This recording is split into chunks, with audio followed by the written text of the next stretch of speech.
नमस्कार। 3 दिन पहले राहुल जी आपका इंटरव्यू देखा। उसी दिन मन हुआ था कि आपसे बात की जाए, लेकिन फुर्सत नहीं मिली, तो आज मैं आपसे कुछ बात करना चाहता हूं। आपने कहा नरेंद्र मोदी का लॉकडाउन फेल हो गया। नरेंद्र मोदी ने कहा था कि 21 दिन के बाद कोरोना खत्म हो जाएगा, भाग जाएगा। राहुल जी, आप 135 साल पुरानी पार्टी के नेता हैं, पूर्व अध्यक्ष हैं। कम से कम कुछ होमवर्क करके आया करिए। कहने से पहले कुछ सोचा करिए। मजाक उड़ता है इन सब बातों से। नरेंद्र मोदी ने कभी ये नहीं कहा था, बल्कि उन्होंने कहा था कि 21 दिन का लॉकडाउन बहुत जरूरी है इस देश के लिए। अगर ये लॉकडाउन 21 दिन का नहीं किया गया तो 21 साल देश पीछे चला जाएगा। जान है तो जहान है, लेकिन उसकी जगह आप गलत बात करके बरगलाना चाहते हो पूरे देश को। दूसरी चीज, आपके भी तो सारे मुख्यमंत्री थे। पंजाब के कैप्टन अमरिंदर सिंह हैं, गहलोत जी हैं, या बघेल साहब हैं, या महाराष्ट्र में आपकी जो गठबंधन की सरकार चल रही है, उन्होंने हर बार ये कहा कि नहीं, हमें तो लॉकडाउन को बढ़ाना है। क्यों नहीं टोका आपने? क्यों नहीं किया ऐसा? क्योंकि आपको सिर्फ कोसना आता है, जिम्मेदारी से भागना आता है। आप तो जिम्मेदारी से ये भी भाग रहे हैं कि महाराष्ट्र में आप कहना चाहते हैं कि वहां पर जो मौतें हो रही हैं, वहां जो कोरोना बढ़ रहा है, उसमें आप कुछ कर नहीं सकते। बहुत अच्छे, 9 मिनिस्टर हैं कांग्रेस के वहां पर, 9। इसके बाद आप कहना चाहते हैं कि हमारा कुछ वहां चलता नहीं। अगर आपकी बात नहीं मानी जाती और आपकी तरीके से नहीं निपटा जा रहा है जिस तरह से आप चाहते हैं, तो क्यों नहीं वापस ले लेते समर्थन? आपके राजीव गांधी की राजीव गांधी ने समर्थन वापस ले लिया था चंद्रशेखर के, केवल इस बात पर कि 2 पुलिस वाले उनके आपके घर के बाहर देखे गए थे। और आप यहां कहना चाहते हैं देश इतनी बड़ी त्रासदी में आप कुछ करना ही नहीं चाहते। राहुल जी, एक जिम्मेदार होने के नाते कुछ राष्ट्र की सेवा करिए। बरगलाइए मत, कंफ्यूज मत कीजिए देश को। क्या करते नरेंद्र मोदी? मार डालते सबको। लॉकडाउन नहीं लगाते तो क्या करते? क्या आपने यहाँ इंफ्रास्ट्रक्चर बना के दिया ऐसा जिसके अंदर सारे लोग अगर बीमार हो जाते तो इलाज हो सकता था? 130 करोड़ के देश में आप सब लोगों ने मिलाकर आज तक 3,593 गवर्नमेंट के हॉस्पिटल और 11,810 प्राइवेट हॉस्पिटल बना के दिए, कुल मिला के 15,000। उसमें से 80-90% हमेशा ऑक्यूपाइड रहते हैं। कहां से लाते इतने बिस्तर? अगर कोरोना पूरी तरह से फैल गया होता? अमेरिका जैसा कंट्री नहीं निपट पा रहा है, जिसकी 33 करोड़ की आबादी है, जिसके यहां पर 1 लाख से ऊपर ज्यादा मर चुके हैं लोग, 17 लाख लोग वहां पर आज भी बेड पर कोविड-19 से जूझ रहे हैं। Brazil, Italy, Spain, France, Germany, कोई नहीं निपट पा रहा है। और ये सीमित साधनों वाला देश जिसको आप लोगों ने ऐसा बना के छोड़ा था, वो देश आप उम्मीद कर रहे थे कि ये निपट जाएगा? खत्म करवाना चाहते थे यार।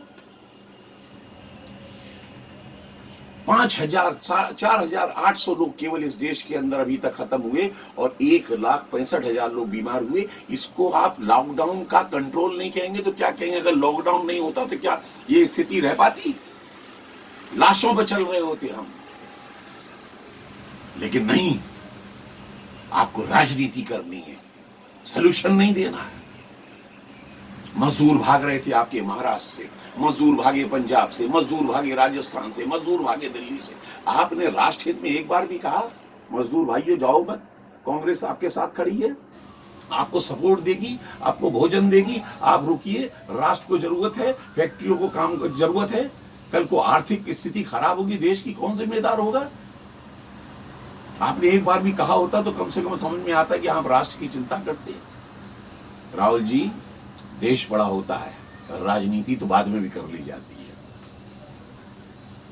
और मैं आपके पूरे परिवार की बहुत इज्जत करता हूं राहुल जी। इंदिरा गांधी जी का मैं बहुत बड़ा प्रशंसक हूं, आपके पिताजी राजीव गांधी का बहुत बड़ा प्रशंसक, नरसिंह राव जी का बहुत बड़ा प्रशंसक, खानदानी कांग्रेसी। लेकिन आज भी मैं बीजेपी का वर्कर नहीं हूं, ना ही उनका कोई मेंबर हूं। लेकिन इसके बावजूद भी राष्ट्र हित में बात आती है तो नरेंद्र मोदी को मैं वोट देता हूँ, छाती ठोक के देता हूँ और दूंगा जिस दिन तक वो राष्ट्र हित में काम करेंगे। क्या दिया आपने था सन 2014 में जो आप नरेंद्र मोदी से उम्मीद रख रहे हैं कि 7,500 आप हर एक के खाते में डालिए, 10,000 एक मुश्त डालिए, कैसे डाले? आज आपको समझ में आया? 35 करोड़ जो जनधन अकाउंट खोले उसी की बदौलत तो आज उम्मीद कर पा रहे हैं कि नरेंद्र मोदी से कह पा रहे हैं कि आप डालो। उस समय आप मजाक उड़ाते थे, क्या ये अकाउंट खोल दिए। सरकार फिर भी कर रही है। आप लोगों ने तो खोखला करके इस देश को छोड़ा था। आपकी बीज खाद के लिए भी लाइन लगती थी, 4-4 दिन तक लाठियां किसान खाता था, याद है आपको? 80% एरिया के अंदर, हिंदुस्तान के अंदर आधे समय बिजली नहीं आती थी, किसानों को पानी नहीं मिलता था। 9 सिलेंडर दिए जाएं, 12 सिलेंडर दिए जाएं, इसके ऊपर बहसें चला करती थी कि कितना सब्सिडी दी जाए। और यदि आप ये कहना चाहते हैं कि नहीं हमने तो बड़ा खजाना छोड़ा था, तो ऐसा बोलिए ना नरेंद्र मोदी से चिल्ला के, साहब श्वेत पत्र लेके आइए, हमने ये संपदा छोड़ी। खोखला कर दिया था आपने देश को। और आप कहते हैं हमने देश के लिए बहुत कुछ किया। क्या किया? सन 47 में हम आजाद हुए, हमसे 2 साल बाद चाइना आजाद हुआ। आज हमसे 5 गुनी उसकी जो अर्थव्यवस्था है। 15 साल वो हमसे कम पहले से मेट्रो बुलेट ट्रेन बना के ले गया। 25 साल वो हमसे आगे है। और आप हमसे कहते हम पाकिस्तान से आगे, हम नेपाल से आगे, हम इससे आगे। क्या किया आपने? और जो भी कुछ किया, अगर आप कहते हैं मोबाइल आया, कार आई, ये आए, सब नेपाल में भी मिलती है और लंका में भी मिलती है, और ये सब कंट्री में है।